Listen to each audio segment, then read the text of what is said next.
when a family's boat smashes onto a reef in the remote South Pacific Ocean. The sailing trip of a lifetime turns into a living hell. I feel like I'm in the scene from Titanic. Seriously injured and hopelessly trapped, a father can only watch as his wife and children battle for their lives. They were going to die one by one after me, and there was absolutely nothing I could do to stop it. Now, the fate of an entire family lies in the hands of their 16-year-old son. Sorry, Dad.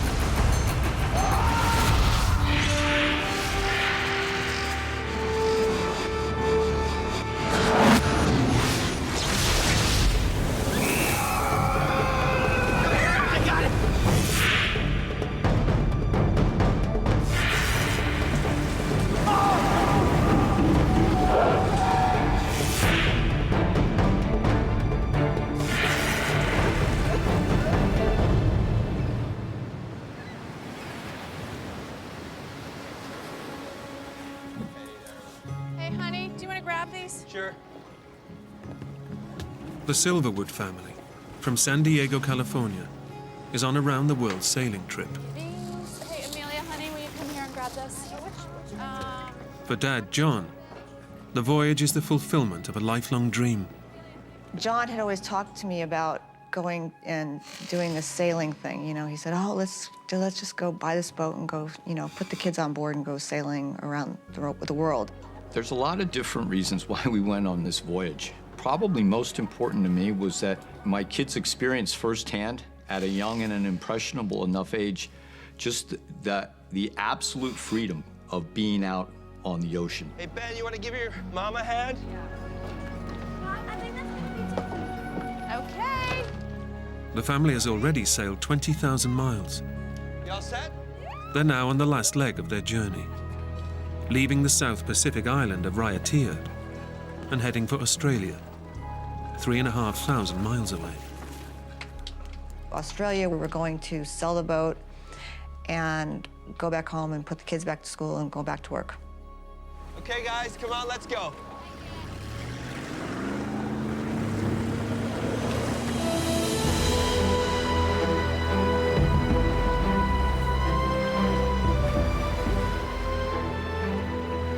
The family has spent the last 21 months on John's pride and joy, an 80-foot catamaran, the Emerald Jane, bought from his 20 years of hard work in the construction industry. Emerald Jane, she was just incredible. A great combination, you know, beauty, power, seaworthiness, strength. Her mast, 80 feet tall. I loved every inch of her.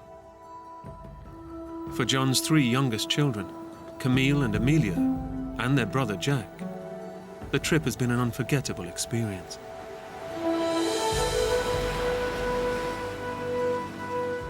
The Emerald Jane has become their family home, as well as their very own school at sea. We had all the accoutrements of life that we would need, including probably 300 pounds of school books. But not everyone on board has enjoyed the trip. Ben. What? You want to come over here and take over? I have to. John's teenage son, Ben, has found it hard going. I wanted to go home really badly because I just missed all my friends. And I was still in contact with a lot of my friends via email. So I tell them about stuff, and I really missed them. 6 months ago, Ben discovered that his dad had extended their trip. When I found out about that, I was pretty angry. I kicked down the door, punched a little hole in the wall, and basically threw a pretty sizable fit. But today, any grumbles have been left behind. They're out on the ocean and heading home. Amelia and Camille are both playing out on the deck. Jean's busy reading a book. They're at sea, and maybe a little bit grudgingly, but they're happy.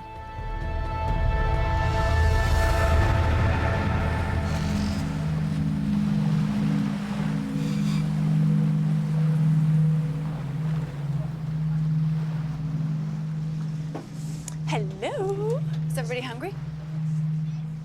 The Silverwood family while away a lazy afternoon at sea. No, he did. Was it?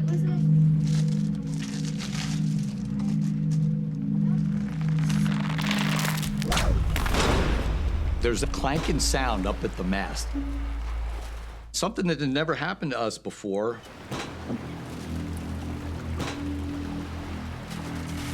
You see anything? Shackle. Where? Sluice. And the boom was now smashing into the mast repeatedly.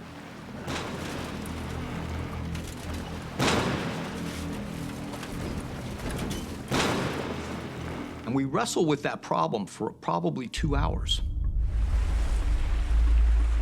But John and Ben can't fix the sail. Yeah, I think we leave it for the night, Ben. I say, look, we'll fix this thing in daylight. Watch your side. We have to drop the mainsail down. And we continue on like that.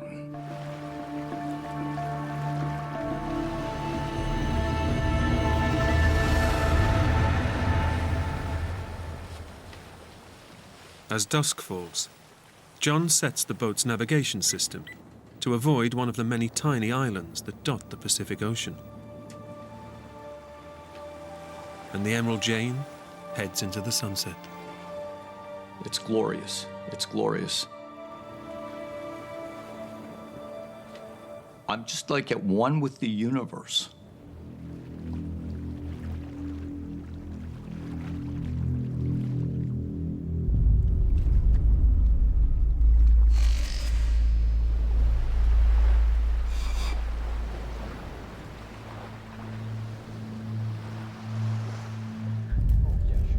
You guys all set for dinner? Yeah, Mom. Yeah? Below deck, the family relaxes, while Ben keeps watch in the cockpit. 1 more minute, and that's it. Okay? John takes a rest, and the 3 younger children get ready for their evening meal.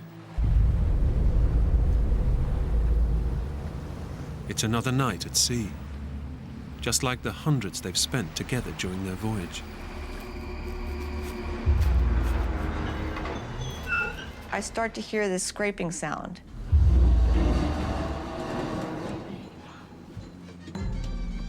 It's very light. And I just think in my head, well, maybe it's a floating coconut palm or something we've just hit. Go back to your picture, honey. It's great.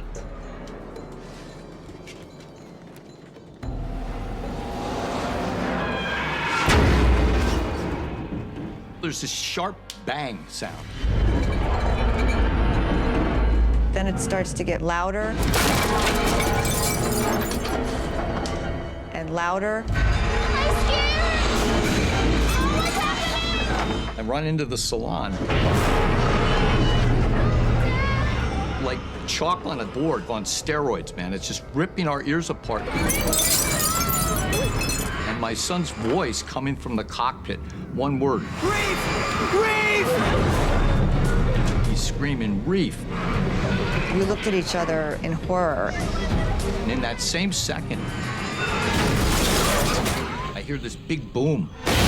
I just got thrown a good 5-10 feet. The Emerald Jane has smashed into a submerged coral reef. John slams the boat's engines into reverse.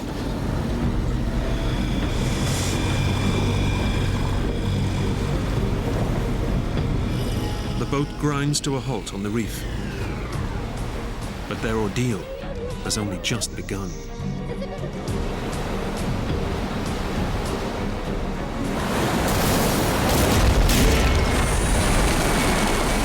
This giant wave hits the boat. The ocean has punched its way through the hull of the boat. The water just comes shooting through, exploding. I feel like I'm in a scene from Titanic.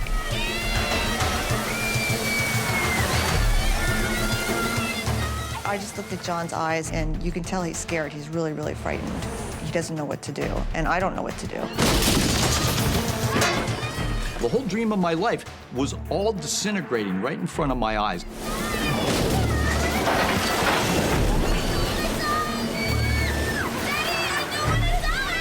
And they're screaming, I don't want to die, I don't want to die. In just a matter of seconds, the Silverwood's idyllic sailing trip has turned into a living hell. The Emerald Jane is being ground into a reef in the middle of the Pacific Ocean and is being battered by violent waves. I know that we're in a world, just a world of hurt. Seawater is engulfing the vessel, and the cabin is slowly flooding. Mayday, mayday, mayday. This is the sailing vessel Emerald Jane. We're at latitude and longitude.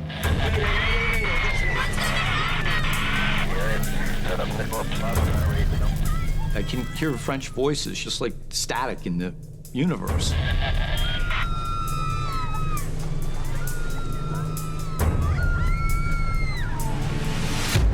But I can't get through. The boat's satellite phone should work anywhere on Earth. It's a direct line to call for rescue. And my hands are shaking so hard.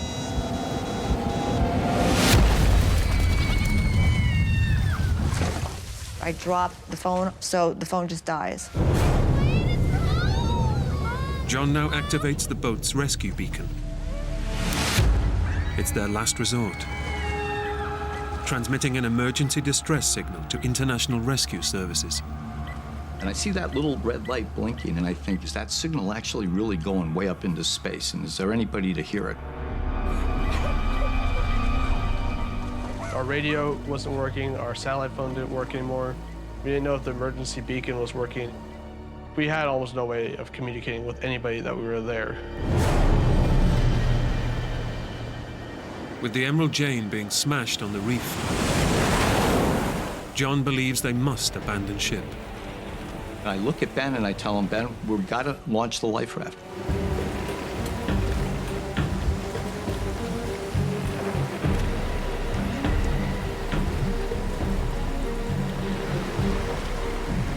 We pull the line that inflates this life raft. You never think that you're going to do it.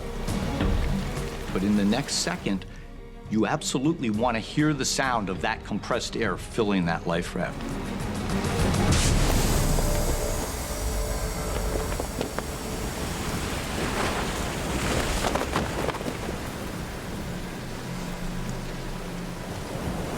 But just as Ben and John are about to launch the life raft, all the lights on board Emerald Jane, every single light goes out.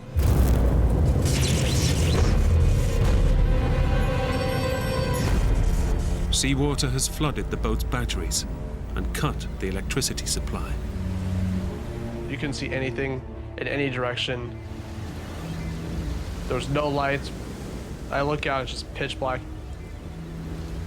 I knew we were pretty much screwed right there. Just as it seems things can get no worse, yet another ocean swell crashes over the reef and unleashes its full fury on the stricken boat. One of these big waves breaks directly over the middle of the boat.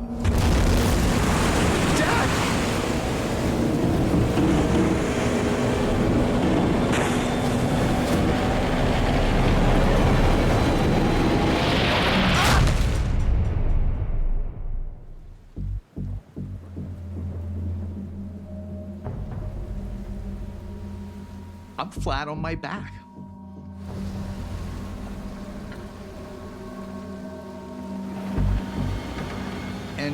And I look down and what I see is just impossible.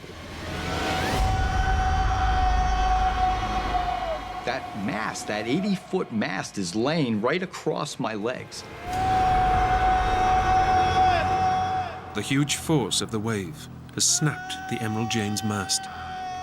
This huge surge of electric pain just barrages it explodes in my brain.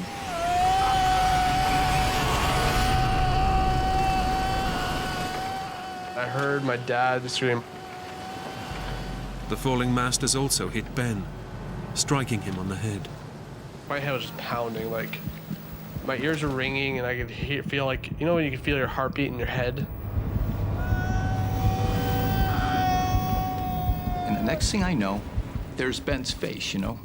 He's got blood coming down both sides of his face, and he's looking down at me. And I pull myself up and doing a sit-up. I'm confronted with these two white bones, the remains of my lower leg, and they're shattered.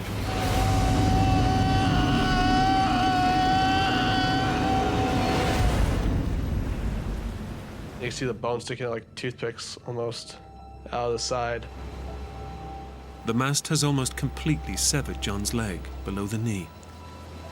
And beneath that, there's just this pool of blood that's spreading on the deck.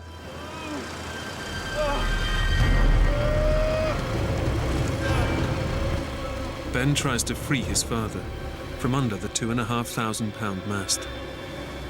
This thing is 80 feet long.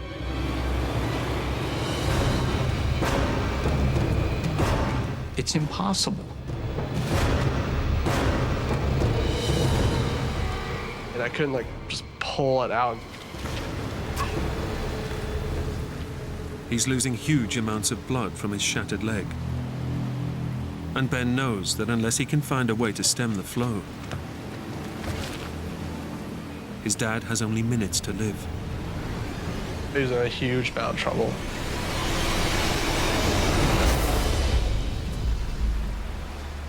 Dad!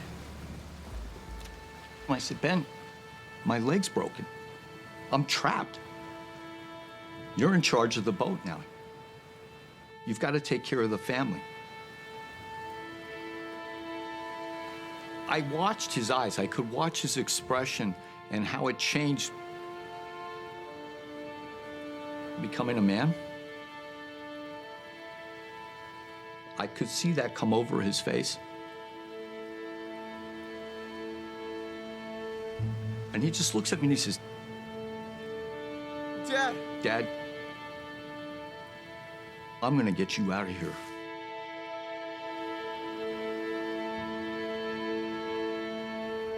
I really didn't think about what the actual burden was on me or the responsibility. My reaction was just to keep doing stuff. Ben knows his dad is losing massive amounts of blood, and he has no time to spare. He has to stem the flow, or his dad will die. Within minutes, there's my son. It's gonna hurt! And he's got an idea. He takes that line and he wraps it around my thigh.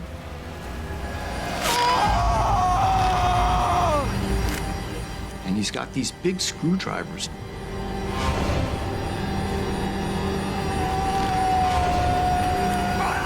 I wrapped it around as many times as I possibly could and then linked it together.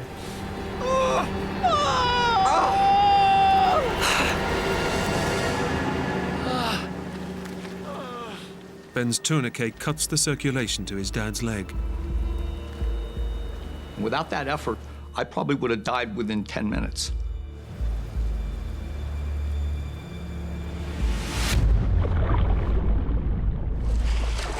Below deck, the cabin is flooding fast.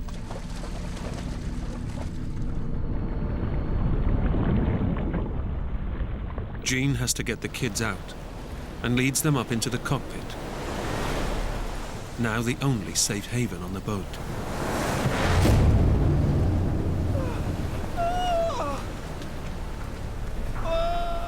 It's only now that she sees for the first time her husband's terrible condition. He's in horrible, horrible pain. I said, I'm gonna go down below and get the first aid kit. What? Yes! No, Mom! The medical kit could help save his father's life. But Ben knows that if he lets his mum go below deck, she'll be walking into a death trap. She was kind of just pleading with me. She could go get the medicine. It'll only be a second. She knows exactly where it is. No! I told her it's just stupid to go down there. You get, if not killed, hurt really badly. Mom! My mom's 5'5", I'm 6'1", so I was able just to hold her back. No! Mom! As he was forcing me to stay there, this massive, massive wave came over the boat.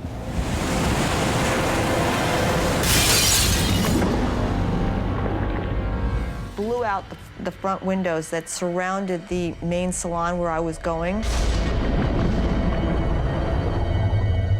I would have been killed instantly if I was there.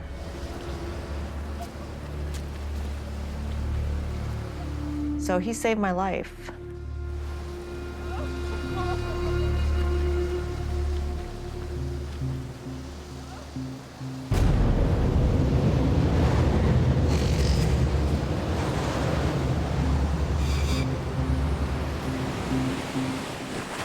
With John pinned down beneath the immovable mast, the Silverwood family can do nothing but hunker down and pray for the waves to subside.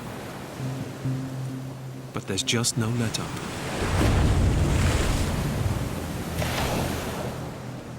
I just remember those waves, the sound of those waves.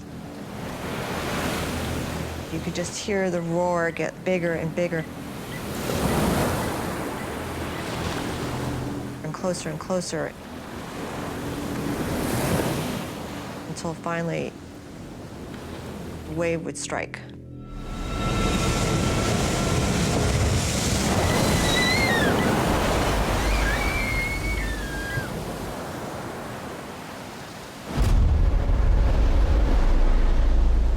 John has now been trapped under the mast for 2 excruciating hours. The night just continued to drag on.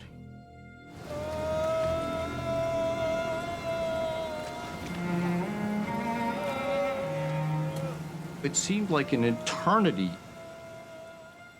I'm fighting with all I've got against this pain. The temperature is plummeting, and he's battling the onset of hypothermia. I'm shaking, I'm shivering.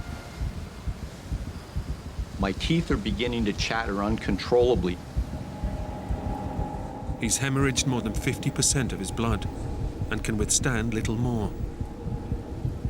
I recognize that my ability to act, to do anything to save myself, were slipping from my grasp.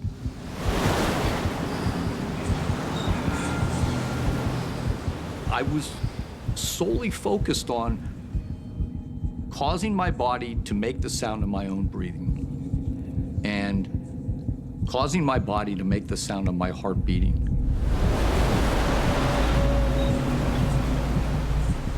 And mentally, I'm one with my heartbeat.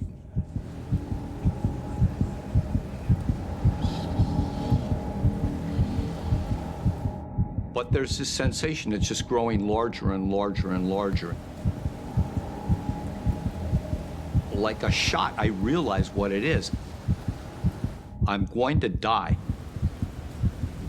I'm stuck underneath here, I'm bleeding to death, and I have to accept that.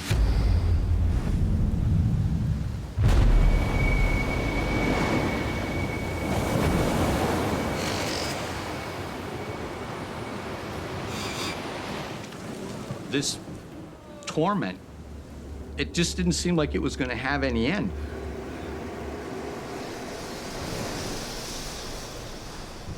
The pain is indescribable. John can withstand little more. And Ben and Jean make one last desperate attempt to free him from under the mast. 1, 2, 3. That mast weighs over 2,500 pounds. I was pulling with all my might. In my son's mind, certainly, he knew it was impossible, but they just had to try.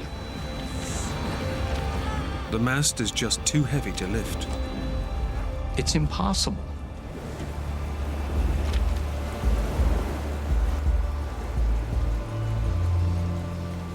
There's just no escape.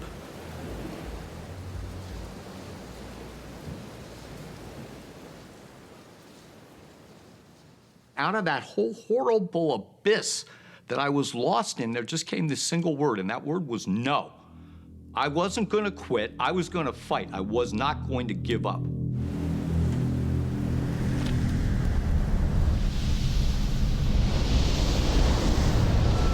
Out of nowhere, a huge wave slams into Emerald Jane. I see the mast, it's being lifted higher than ever before. In that same second, I pushed as hard as I could. And then the mast slapped back down on the deck and I was free. But 3 hours under the mast have left John in a terrible condition. It made my stomach turn just to see his leg just hanging by, I mean, literally a piece of skin.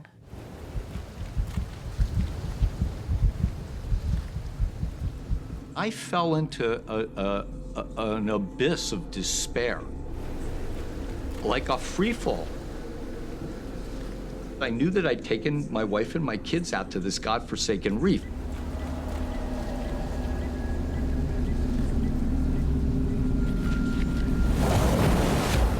This whole thing was my idea.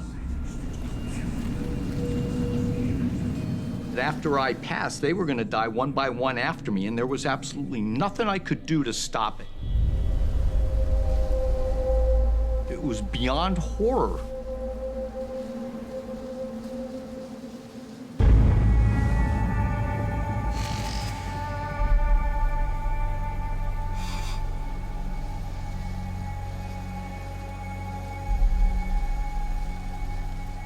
We enter a phase there. It's just pure survival. You just have to hold on and you have to survive.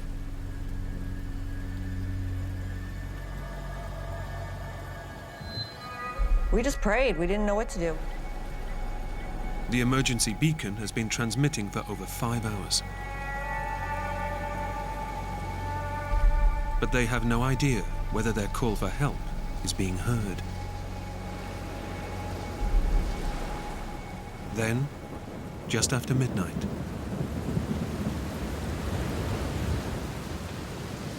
Mom! Mom, see that?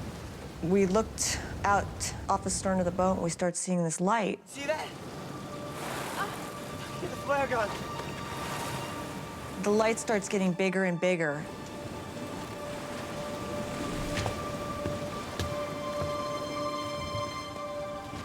And we thought, oh, wow, it's a ship, we're gonna get rescued.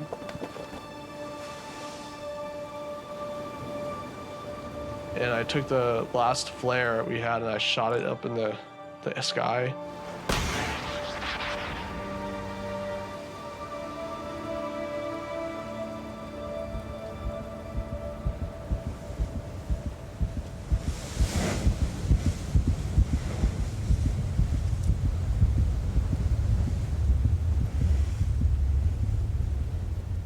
And then all of a sudden we realized it's not a ship coming. It's actually the moon that's coming up.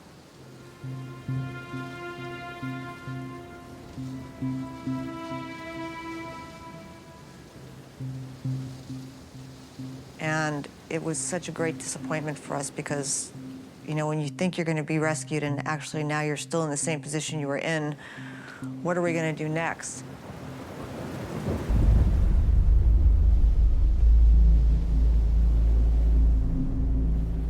As the night wears on, the family cling to the wreckage of the boat as the waves relentlessly batter them. The boat was breaking up. The waves were just breaking with such intensity. Every time I would look, there would be a new part of the boat that would not be there. That was a terrifying part because once the waves struck, you didn't know exactly what was going to happen to the boat next. Ben is the only guy on the boat that understands that since we had 60% of the boat and now we've got 50% of the boat, pretty soon we're going to have 40%, and everybody on board the boat is going to die if they don't abandon ship. Ben knows the only possible way of getting his family off the boat is in the life raft, but nothing is safe from the endless waves.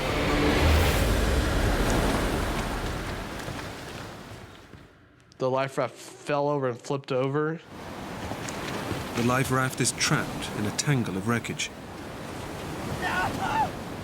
The family of 6 is now stranded on a sinking boat in the middle of the Pacific Ocean, with no means of escape. In the moment that you think it can't get any worse, it can't get any bigger, it can't get any darker, it does.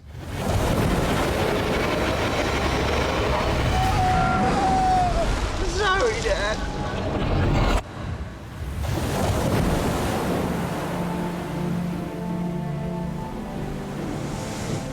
The boat was just breaking up so badly.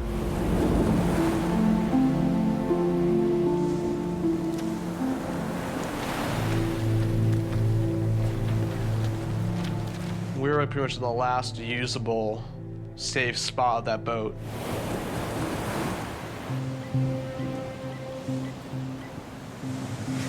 That's when I realized there was no way we could stay there. The risk was just too great. I decided that we had to leave the boat. 7 hours after they crashed, the tide around them begins to ebb, exposing a tiny outcrop of rock about 100 feet away. It's a possible escape route.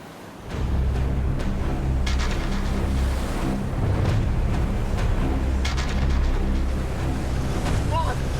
We gotta get out this boat. You see that? But his dad is so badly injured, even the smallest journey is impossible.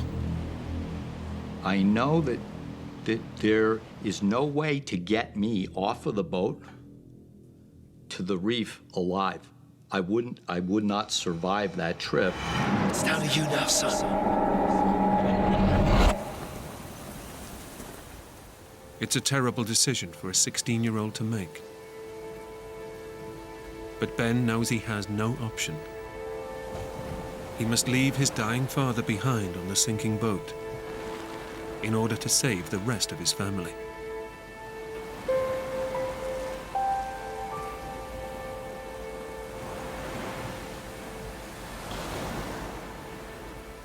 Ben is on his knees and he's crying, asking me to forgive him. Sorry, Dad. Because he sees a parting of the ways between myself and him.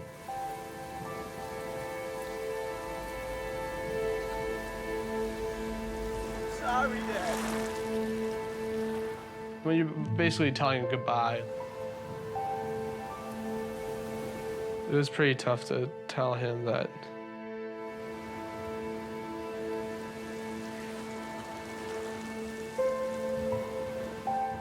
you don't ever really think your dad's gonna die. 12 hours ago, he was dad, you know, just running around doing stuff on the boat.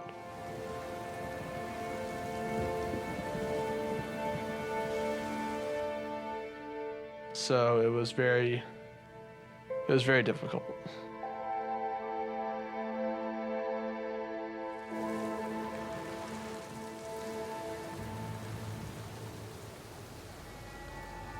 I understand completely what's going on. I was not concerned about myself. If there was no way to get me in, well, that was that.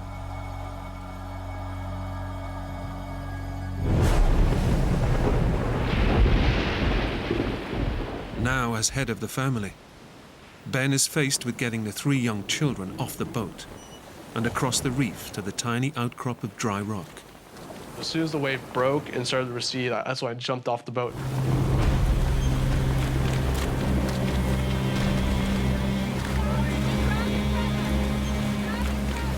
The reef is so sharp, the little coral spikes would go right through my sandals. I had coral cutting my feet every time I took a step. They're cutting up their legs every which way. We have the waves breaking on our legs, and our legs are getting absolutely cut up.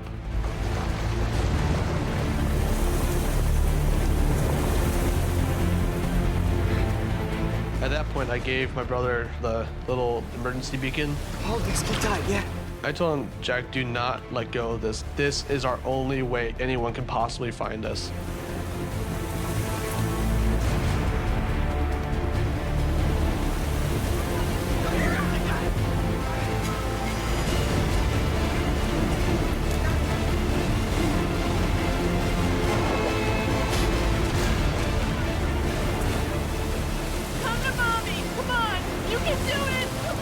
you've got to get off the boat now, too. You've got to get off the boat.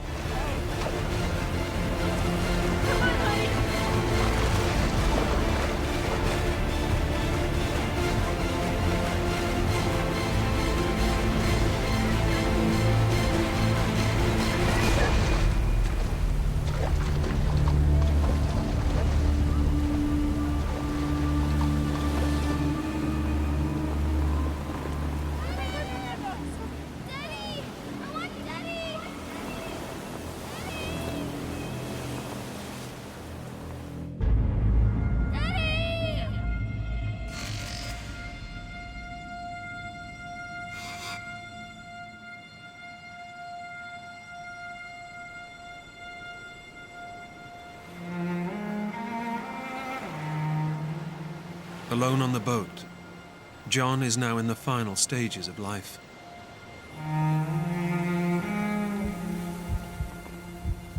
And he begins to give up.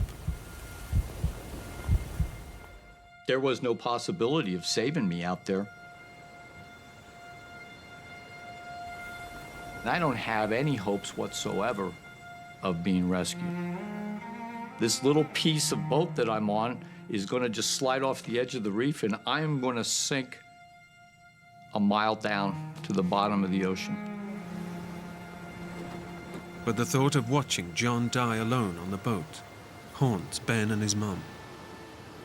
If we don't get him off the boat, he doesn't have a chance. He doesn't have a chance. I have to get him off the boat.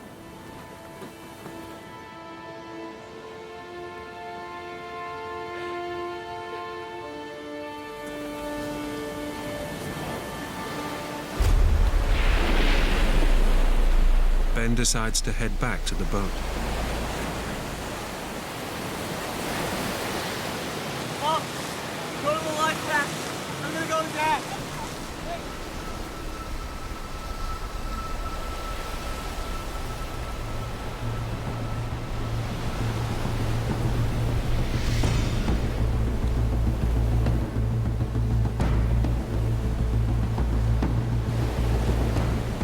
But the life raft is hopelessly tangled in a web of rope.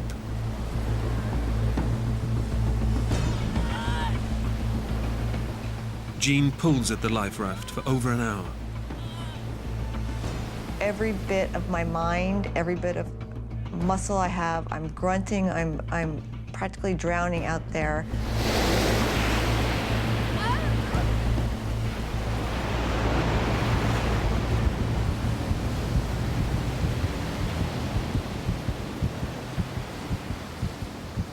After about 40 minutes, I was completely exhausted. I couldn't do it.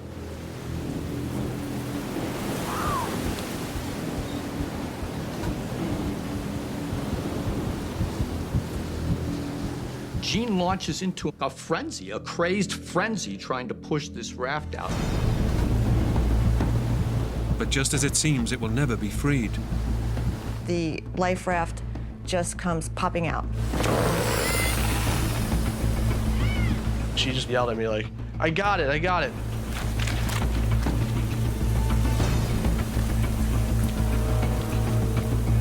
We have the waves breaking on our legs and pushing us into the boat, and our legs are getting just absolutely cut up.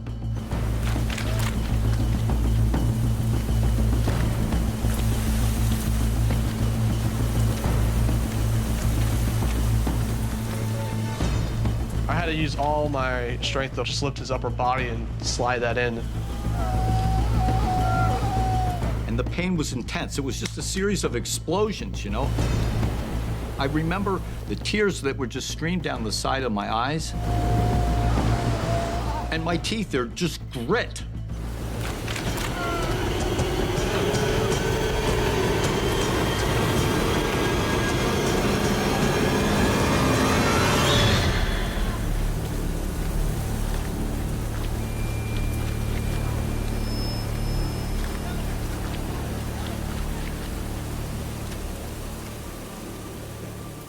My son was the ray of hope, the ray of light, the steady hand.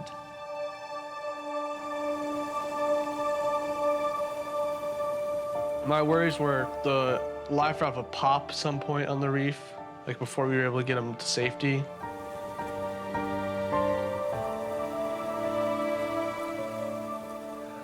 Every one of those steps, there's just these explosions of pain.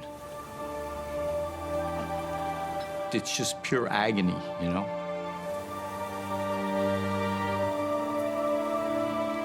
With that kind of pain, it takes maybe an hour to even begin to leave you. That peak of pain.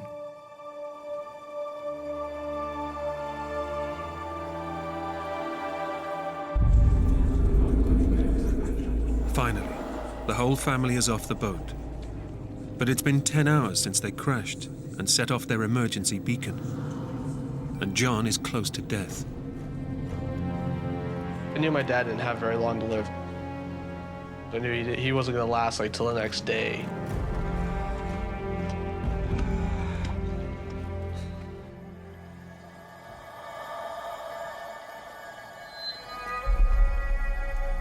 It's been 12 hours since the Silverwoods activated their emergency distress signal. But there's been no sign of rescue. Clinging to a tiny outcrop of rock, the family has all but given up hope. And inside the life raft, John is barely conscious, on the edge of death.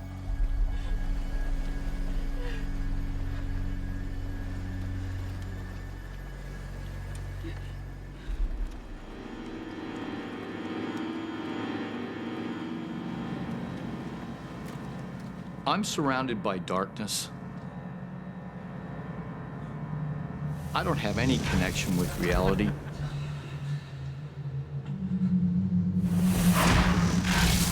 I would pray, I'd ask God, in return for my own suffering, in return for my own passing, would you please save the life of my wife? Save the life of my kids.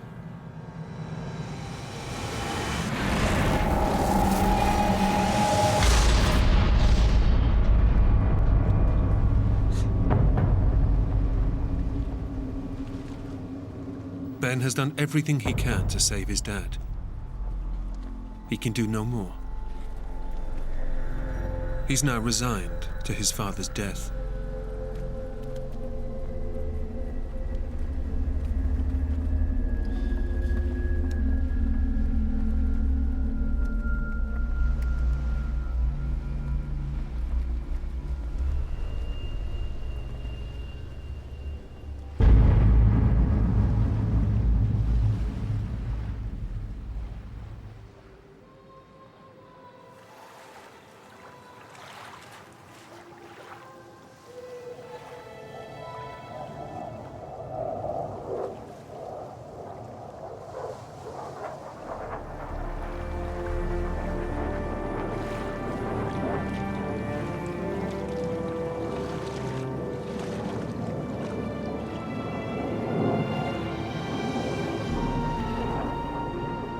As the sun came up, I could see this little star flying on the horizon.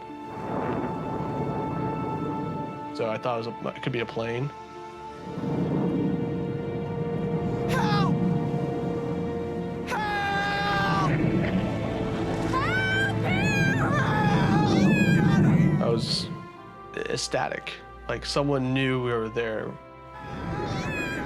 And it gets right over us and it starts circling, just circles around and around and around.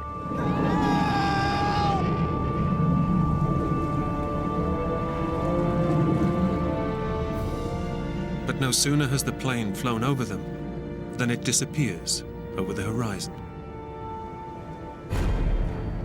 I could see the glimmer from the star kind of just diminished. Our hearts sank because we realized, you know, we're not going to get rescued.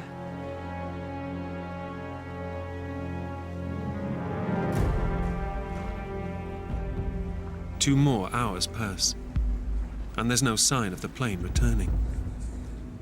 Time was definitely running out for my dad. We need like a medic or a doctor here now.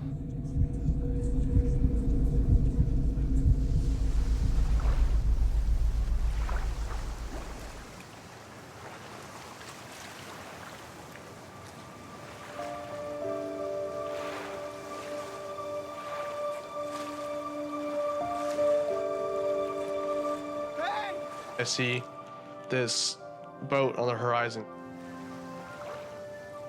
The family's emergency beacon had led the plane to the reef. But unable to land, the crew alerted local fishermen on a nearby island.